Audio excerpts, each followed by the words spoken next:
Mimi naitwa Festo John Dugange, naibu waziri wa nchi ofisi ya makamu wa rais muungano na mazingira.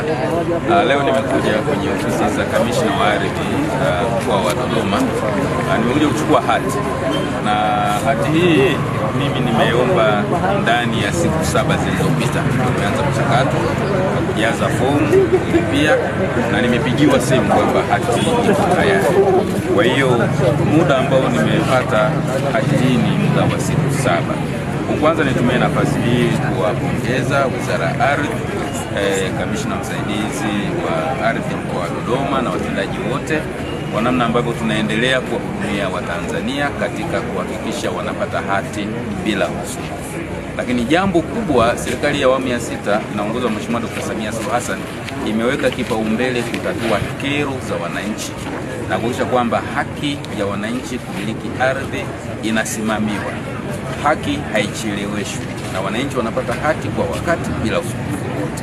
Kwa hiyo nitoe wito na niendelee kuwashauri wataalamu wenye dhamana kutoa hati, kusikiliza migogoro ya ardhi, waendelee kuwasikiliza wananchi kwa utulivu, kuwasaidia kupata haki zao, lakini waendelee na utaratibu huu mzuri sana kutoa hati ndani ya muda mfupi ambao ndani ya siku 7, mara nyingine siku 4, siku 3 unaweza ukapata hati. Ni jambo sahihi. Lakini jambo la tatu, ni waombe wa Tanzania wenzangu kwamba ardhi ni rasilimali muhimu, na ili uwe na uhakika na ardhi unayoimiliki ni muhimu ufanye utaratibu wa kupata hati miliki ya ardhi yako.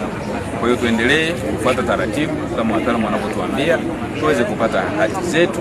Pale inapotokea kuna mkwamo, kuna hatua nyingi za kushughulikia mikwamo yetu kwa wataalamu wetu, kwa wakurugenzi wetu wa halmashauri husika. Kama hapa jiji la Dodoma tuna kamishna msaidizi wa ardhi, yuko mheshimiwa waziri wa ardhi, waziri wa ardhi, yuko katibu mkuu. Serikali yote dhamira yake ni kutatua kero, na mimi nikiwa naibu waziri, sehemu ya serikali yetu ya Jamhuri ya Muungano wa Tanzania, najua dhamira ya Dr. Samia Suluhu Hassan ni kutatua kero.